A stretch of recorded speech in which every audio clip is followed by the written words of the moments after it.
नमो नमः। नमस्कार साथियों, कौशिक ऑनलाइन क्लासेस चैनल पर आपका स्वागत है। आज हम जो संस्कृत में अर्वाचीन जो कवि कवित्रियों के बारे में पूछा जा रहा है उसके बारे में अध्ययन करेंगे, क्योंकि काफ़ी साथियों का प्रश्न है और ये जो मटेरियल है वो इजीली अवेलेबल भी नहीं है कहीं पर। तो आज हम देखेंगे पंडिता अक्षमा राव जी के बारे में हम अध्ययन करेंगे, क्योंकि आपको पता है जो लास्ट जितने भी डीएसएसबी एग्ज़ाम हुए हैं उनके लिए इम्पोर्टेंट है। आपके लिए जो भी डीएसएसबी टीजीटी पीजीटी एग्ज़ाम हो रहे हैं संस्कृत के, उनके लिए इम्पोर्टेंट है। और उसके अलावा यूजीसी नेट में जो स्पेशल टॉपिक है उसके लिए बहुत इंपॉर्टेंट होने वाली है ये क्लास आज की हमारी, क्योंकि इसके लिए इजीली मैंने जैसे बताया कि मैटर अवेलेबल नहीं हो पाता, तो हमारा भी प्रयास है कुछ चीज़ें छूट जाएंगी तो इनको हम कमेंट सेक्शन में भी ऐड कर दें, क्योंकि ये सब अर्वाचीन है तो कुछ ना कुछ नया कहीं ना कहीं से मिलता रहता है। तो उसके बारे में भी हम अध्ययन करें, क्योंकि जैसे कालिदास जी हैं और उन सब के बारे में तो हमें बहुत कुछ पता है। हम उस प्रश्न को कहीं ना कहीं ठीक कर भी देते हैं, लेकिन इन प्रश्नों में ज़्यादातर गलतियाँ हो रही हैं, क्योंकि पंडिताक्ष समाराव जो पिछले 2-3 पेपर हुए डीएसएसबी उनमें मेनली पूछे गए प्रश्न हैं इनके बारे में। क्योंकि इनकी जो मीरा लहरी रचना है उसके बारे में बात करेंगे, क्योंकि ज़्यादा प्रश्न मीरा लहरी से ही रहे हैं, लेकिन उसमें बाकी भी पूछे गए हैं इनके पिता का नाम ये सब। तो उसके बारे में आज हम डिटेल अध्ययन करेंगे। आज हम इसके बाद जैसे राधा वल्लभ त्रिपाठी जी हैं उनके बारे में अध्ययन करेंगे। तो आज का हमारा टॉपिक होगा पंडिताक्ष समाराव। इनके जीवन चरित्र के बारे में हम प्रयास करेंगे कि जितना हम डिस्कस कर पाए, और जो टॉपिक रहेंगे हम उनको कमेंट सेक्शन में डिस्कस करेंगे या पीडीएफ आपको टेलीग्राम चैनल पर अवेलेबल करवा देंगे। तो सबसे पहले अगर हम बात करें पंडिताक्ष समाराव जी के बारे में, तो इनका जन्म कब हुआ था? 4 जुलाई। आप साथ साथ नोट्स बना सकते हैं। ये 4 जुलाई को इनका जन्म हुआ।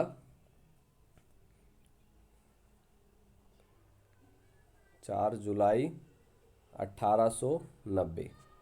तो 4 जुलाई 1890 को इनका जन्म हुआ था। कहाँ पर हुआ इनका जन्म? पुणे महाराष्ट्र, जिसको विद्यानगरी कहा जाता है। पुणे में इनका जन्म हुआ, महाराष्ट्र। ठीक है, पुणे महाराष्ट्र में इनका जन्म हुआ था 4 जुलाई 1890 को। और इनकी अगर हम कहाँ पर था ये अगर देख, बाम्बोली गांव, ग्राम सामंतवाड़ी जनपद, बाम्बोली गांव और सामंतवाड़। साथ ही उसके बारे में काफ़ी साथियों का प्रश्न आ रहा था बार बार कि नए जो आ रहे हैं इनके बारे में वीडियो डिस्कस करें। तो एक वीडियो में ये सब अवेलेबल है, तो छोटी छोटी वीडियो जितना भी होगा हम उसको कवर करने का प्रयास करेंगे। तो यहाँ पर इनका जन्म हुआ था 4 जुलाई 1890, पुणे महाराष्ट्र, बामोली गांव सामंतवाड़ी जनपद में इन पे यहाँ पर। और अगर हम इनके जीवन के बारे में बात करें तो इनके पिता का नाम था शंकर पांडुरंग। शंकर पांडुरंग जो एक वेद पाठी ब्राह्मण थे, और इन्हीं के जीवन के आधार पर इन्होंने एक रचना की है, शंकर जीवनाख्यानम। बहुत मोस्ट इम्पोर्टेंट है, शंकर जीवनाख्यानम। ये इन्होंने अपने पिता के नाम पर किया है। और इसमें क्या है, 17 उल्लास हैं शंकर जीवनाख्यानम में। 17 उल्लास है और 840 पद्य है। ये शंकर जीवनाख्यानम है, और किस पर है ये? उनके पिता शंकर पांडुरंग के जीवन चरित्र पर। और अगर पूछा ये रचना किसने की है इसकी, शंकर जीवनाख्यानम की, तो रचना की है पंडिता क्षमाराव जी ने।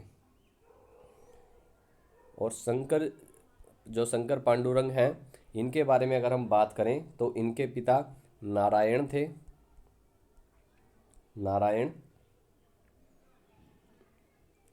और इनकी पत्नी जो है दुर्गा, और उनकी पुत्री का नाम क्या था? कृष्णा। तो इनका जो है, इनकी पत्नी दुर्गा थी और उसका उनकी पुत्री का नाम क्या था? कृष्णा था। लेकिन इनकी जो है पत्नी दुर्गा का निधन हो जाता है, तो इसके बाद इनका दूसरा विवाह होता है। दूसरा विवाह होता है किसके साथ में? वो होता है उषा के साथ में। और उषा की पुत्री का नाम क्या था? वो था क्षमाराव, पंडिता। और अगर समाराव, ठीक है। शंकर की पत्नी का नाम दुर्गा, उसकी पुत्री का नाम कृष्णा, और उनका शंकर पांडुरंग का दूसरा विवाह किसके साथ में होता है? उषा। तो अगर हम जैसे यहाँ पर बात करें दूसरे विवाह के बारे में इनके, उषा, तो उषा कौन थी? ये थी, इनके पिता जो है सोलापुर के, सोलापुर। क्योंकि ये इंपॉर्टेंट इसलिए हो जाता है क्योंकि जो समाराव है उनकी माता का नाम उषा था, तो इसलिए इनके बारे में पूछ सकते हैं। तो इनके पिता का नाम क्या? सोलापुर से थे ये, क्या था इनके पिता का नाम? रामचंद्र नायक, रामचंद्र। ठीक है, ये इनके पिता का नाम था। तो शंकर, उषा और वो कहाँ से थे उषा? ये सोलापुर रामचंद्र। और इनकी दोनों की पुत्री का नाम क्या था? क्षमा राव। शायद आप समझ चुके होंगे अब। इनकी दूसरी पत्नी थी ये, और उनकी पुत्री का नाम क्या हुआ? क्षमा राव, जिसका जन्म कब हुआ था? 4 जुलाई 1890 को। ठीक है, 4 जुलाई 1890। और इनकी जो इन्होंने जो जिक्र किया है समाराव ने, उसमें इन्होंने किस किस का जिक्र किया है वो मैं बता देता हूँ आपको एक बार। उसमें इन्होंने अपनी माता उषा, नानी राधा और बहन कृष्णा, इनका उल्लेख किया। कई जगह बहन तारा का नाम भी दिखाई देता है, लेकिन इन्होंने जो उल्लेख किया है वो बहन कृष्णा का किया है। ठीक है, ज़्यादा इनका उल्लेख है क्योंकि ये खुद भी जो थी, जो समाराव थे वो। ठीक है, तो अभी इनके ये हो गया यहाँ पर। और बाकी जो इनके टॉपिक हैं, अगर इनकी हम विवाह की बात करें तो इनका विवाह हुआ था, क्षमाराव का विवाह हुआ था पंडिता क्षमाराव। साथियों, इसके नोट्स बना सकते हैं आप साथ साथ। इनका विवाह हुआ था किसके साथ में? जब ये 16 वर्ष की थी, वो हुआ था, 16 वर्ष के थे ये। कई बार उम्र पूछ लेता है, तब ये 16 वर्ष किसके साथ में हुआ? राघवेंद्र राव। राघवेंद्र राव जो एक डॉक्टर थे, और उस समय इनकी उम्र कितनी थी? 40 वर्ष। उस समय इनकी उम्र कितनी थी? पंडिता क्षमाराव की उम्र कितनी थी? 16 वर्ष। राघवेंद्र राव की उम्र कितनी थी? 40 वर्ष। तो उस समय इनका शादी हुई। जो क्या थी ये, क्या थे राघवेंद्र राव? एक चिकित्सक थे, एक डॉक्टर थे। और इनकी मृत्यु कब हो गई थी? 1953 में।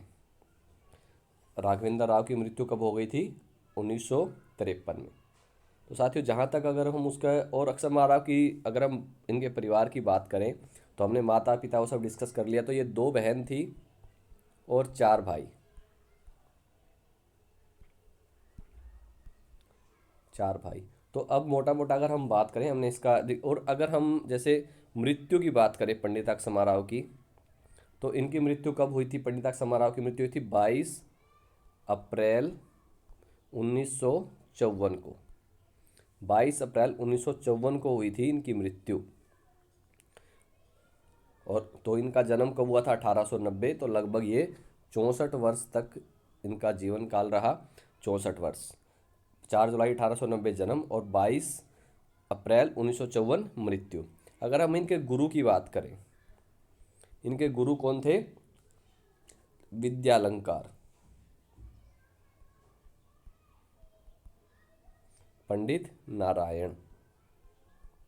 इनके गुरु कौन थे? विद्यालंकार पंडित नारायण। और इनके अध्ययन कहाँ से रहा था इनका? Wilson college, Bombay. Wilson college से, जो बम्बई वर्तमान मुंबई है, तो वहाँ से इनका अध्ययन रहा, विल्सन कॉलेज बम्बई से। और इनकी जो उपाधि क्या थी?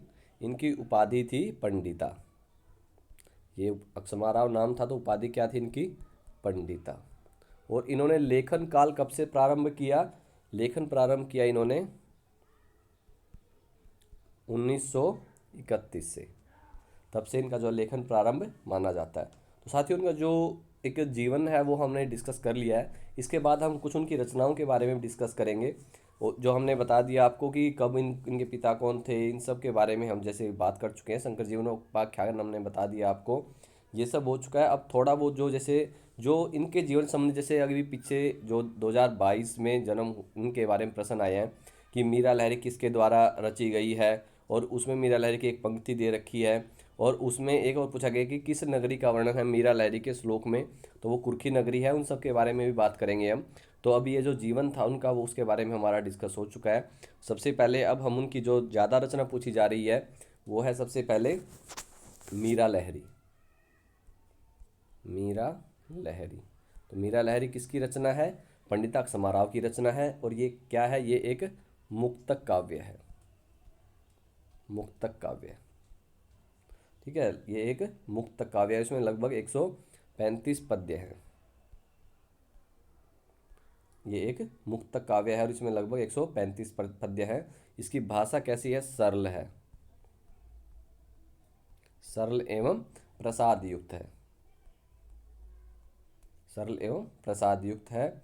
और इसमें भक्ति भाव और संप्रेरण का वर्णन किया है, समर्पण का, और शार्दुल विक्रीडितम और मुक्तक छंद है। शार्दुल विक्रीडित और मुक्तक छंद है इसके अंदर। और बाकी जैसे हम बात करें इनके, जैसे महाकाव्य जो मुख्य हुए हैं, लगभग इनकी अगर हम कुल रचनाओं की बात करें, पहले कुल रचनाएं बात कर लेते हैं हम, तो लगभग 50 इनकी मुख्य रचनाएं हैं। उनमें क्या क्या है, 7 एकांकी नाटक है, एकांकी। उसके बाद 4 जो है वो 3 अंक वाले नाटक हैं, एकांकी नाटक, 4 3 अंक नाटक। साथियों नोट्स बना सकते हैं इसके साथ साथ में हम, ठीक है। उसके बाद जो है 4 पद्यमय जीवन चरित हैं,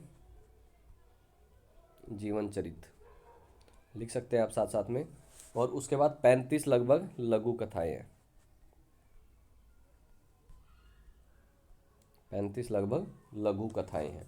तो इनकी लगभग ये 50 रचनाएं हैं जिनके बारे में हम बात करें। 7 एकांकी नाटक, 4 3 अंक वाले नाटक, और 4 पद्यमय जीवन चरित हैं, और और 35 जो हैं लघु कथाएं हैं।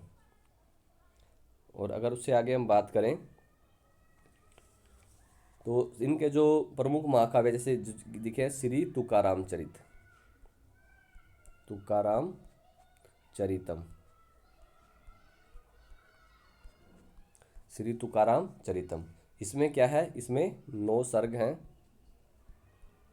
और 435 पद्य हैं। साथियों देखो, जहाँ से ये उपलब्ध है, जैसे भी हम प्रयास करें, अगर कुछ अशुद्धि है तो आप कमेंट सेक्शन के अंदर उसमें डिस्कस कर सकते हैं। क्योंकि कई बार ये होता है, जैसे कि जैसे हमने कहा अर्वाचीन है, आप पता ईजिली इसके लिए अवेलेबल नहीं हो रहे नोट्स वगैरह कुछ भी, से हम आपको अवेलेबल करवा सकें। तो जैसे भी ढूंढ कर, ऐसे हम राधा वल्लभ त्रिपाठी जी के ऊपर भी ढूंढ रहे हैं, तो जैसे ही कुछ अवेलेबल होता है वो आपको अवेलेबल समय टाइम टू टाइम करवाते रहेंगे, जिससे आपको इसको करने में आसानी रहे, क्योंकि ज़्यादा से ज़्यादा प्रश्न इससे संबंधित आ रहे हैं। और उसके बाद अगर हम बात करें श्री रामदास चरित, श्री रामदास चरित आप लिख लें, समझ में आ रहा होगा लिखा हुआ आपको। 13 सर्ग हैं इसमें और 674 पद्य हैं, ठीक है, 674, 13 सर्ग और 674 पद्य हैं इसमें, श्री तुकाराम चरितम और श्री रामदास चरितम। और तीसरा है इनका श्री ज्ञानेश्वर चरितम, श्री ज्ञानेश्वर चरितम, ठीक है, श्री ज्ञानेश्वर। इसमें क्या है, इसमें 8 सर्ग हैं, 8 सर्ग। और अगर हम स्वराज विजयम की बात करें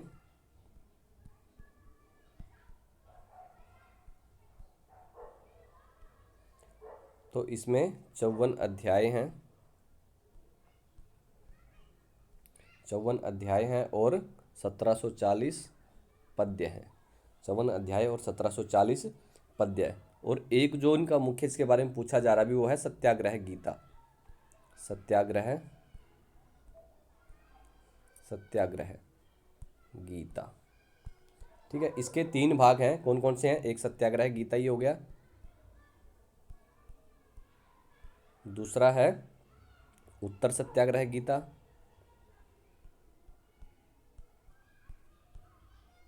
और तीसरा है गांधी चरित, गांधी चरित।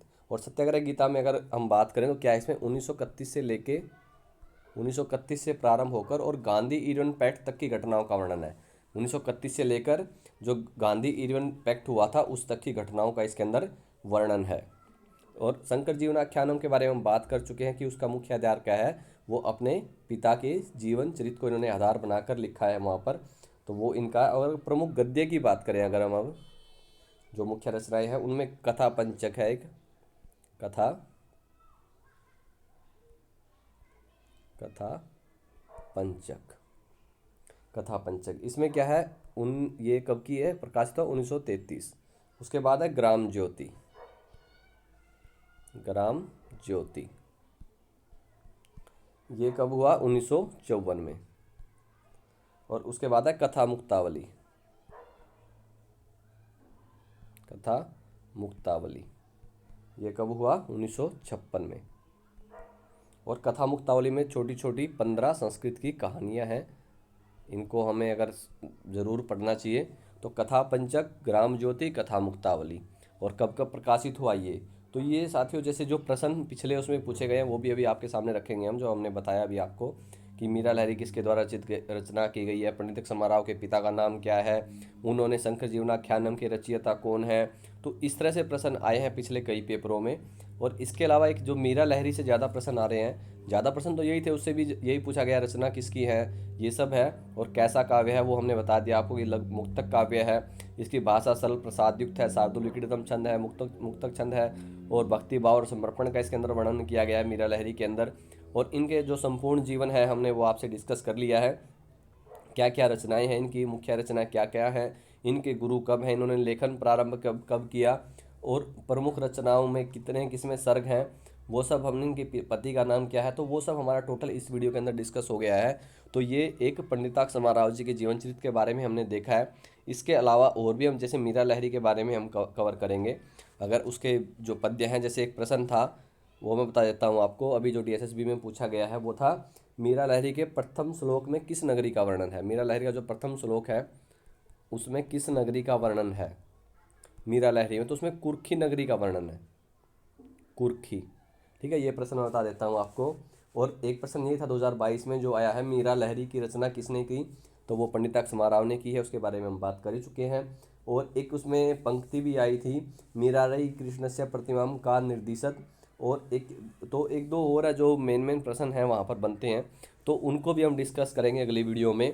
तो साथियों ये हमारा पंडिताक्ष समाराव के बारे में जीवन चरित्र था। इस पर हमने आपके सामने एक उनके, क्योंकि इजली सबका ये था कि अवेलेबल नहीं हो पा रहे हैं, उसके बारे में जो भी जो अर्वाचीन रचनाएं हैं उन सब के बारे में हम ऐसे वीडियो लेकर आएंगे छोटे छोटे, जिससे आपको थोड़े समय में उनके बारे में जानकारी मिलती रहे। आपको ये वीडियो कैसा लगा तो आप इसको कमेंट सेक्शन में बताएं, और अगर आपको वीडियो अच्छी लगी है तो लाइक करें, अच्छी नहीं लगी है तो डिसलाइक करें, और जो साथी चैनल पर नए हैं चैनल को सब्सक्राइब कर लें। धन्यवाद साथियों, अपना फीडबैक देना ना भूलें, जिससे कि आपको आगे भी ऐसे अपडेट्स हम लेकर आते रहें। धन्यवाद साथियों।